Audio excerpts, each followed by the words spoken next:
Approximately every 11 minutes in 2019, someone in the United States ended their own life, according to the CDC. That shows that there is simply too much unhappiness in our world. Therapy is not a one size fits all process, and healing, especially of the mind, can come in many different forms. I have been self medicating for over 5 years now using gardening or horticultural therapy, and it has done more to benefit me and my family than traditional therapy ever did. The topics that I hope to cover today is many people are not receiving the help that they need, a bit of my story and what led me down this path towards the alternative therapy, and then some of the common methods and programs that are out there today that use alternative therapies to help people. Whatever the root cause is, many people are struggling with a variety of mental health issues, and there can be many roadblocks that help to dissuade people from seeking help and starting the healing process. A lot of people are in need or want of help, but they don't want to, or maybe they feel like they can't get help through traditional ways. It's just not accessible to everyone. It's a pretty recent thing in our society for folks to be accepted societally by seeking out mental health. It's not very long ago, and in some places, it's still pretty common to be looked at as you're broken or you're weak. There's still a stigma associated with mental health.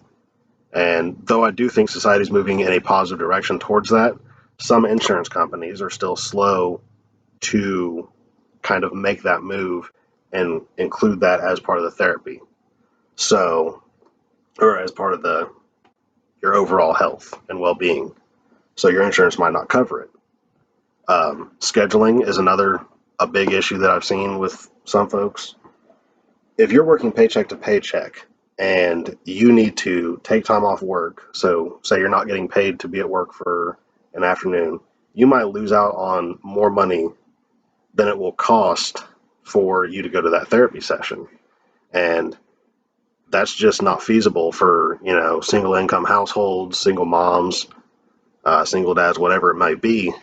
It just can't always work. So the alternative methods can be a good benefit there. Another issue is that traditional therapy is just not for everyone. In my personal experience, it did not. I left more frustrated than I went in whenever I tried to go through a therapy session. It wasn't for me. Um, and then some people just feel like their symptoms aren't severe enough to bother with the hassle of getting set up to go to therapy or set up to kind of go through that whole process. For me, my story for this starts whenever I got back from Afghanistan. After my first deployment, many of my friends had been injured, and a couple had even been killed in combat. That due to all the additional stresses that come with a deployment into a hazardous area. It basically led me to have a severe lack of patience. I was very quick to anger, and I would stay mad for days on end over frivolous things. Um, Also, sleeping problems had, I don't know, probably weeks or months straight where I couldn't sleep for more than an hour or two at a time. And then just the distance and kind of shortness I had whenever I was present with my family. None of it was good. I sought help. The Army is good at providing options. However, the options might not be up to par or might not be the correct fit. In my situation, it just didn't fit. I tested high for high blood pressure during a post blast health screening, and my counselor told me that they wouldn't see me until I was medicated for high blood pressure.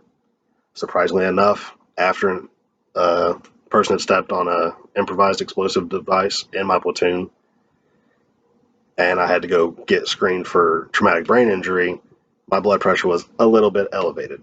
So that's not an uncommon experience, sadly, and it soured my taste, and it's soured many service members before and after me from that traditional line of therapy.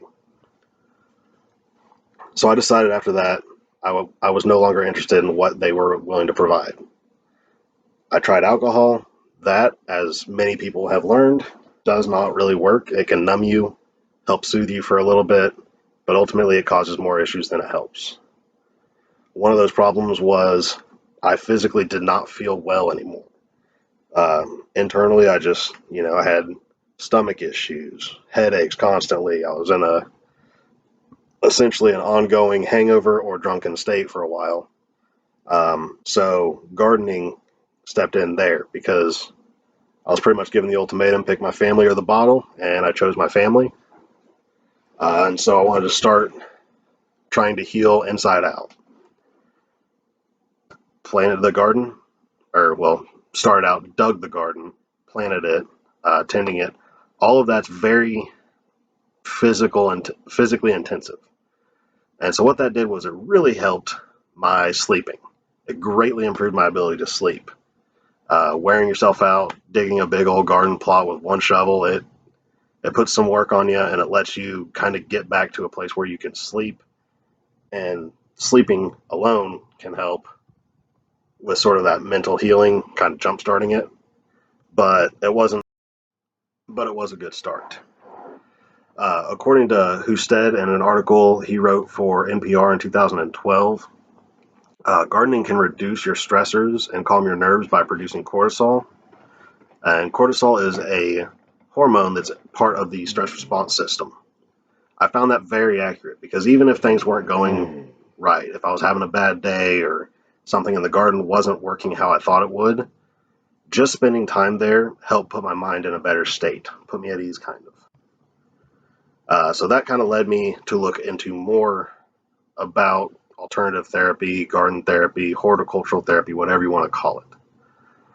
In a 2004 study that McPherson and Schwenka conducted, they conducted a survey and with veterans and family members at a military hospital, and over 80% said that they had pursued therapy outside of the traditional setup and what was not provided by the hospital.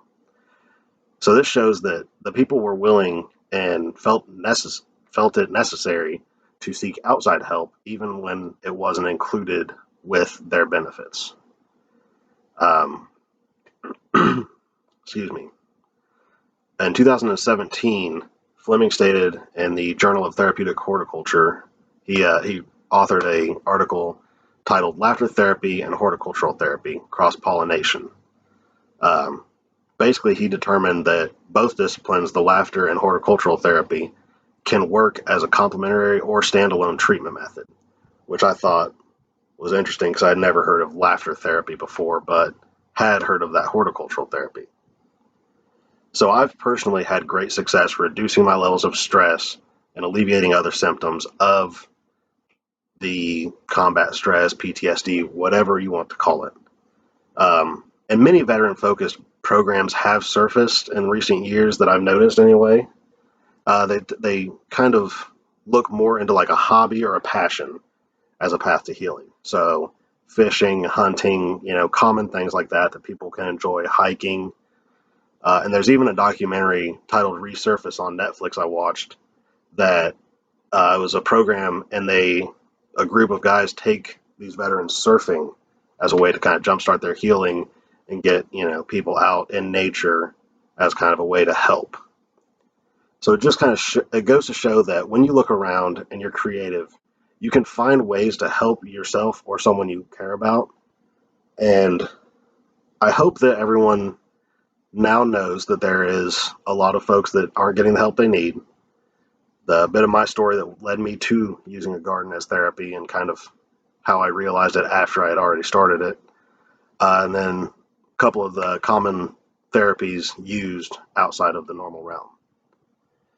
Like I stated at the beginning, therapy is not a one-size-fits-all process, and it shouldn't be. Healing comes in many forms, especially when it relates to right up here. I believe that as long as there's need, humans will constantly try to improve our mental health and our situation.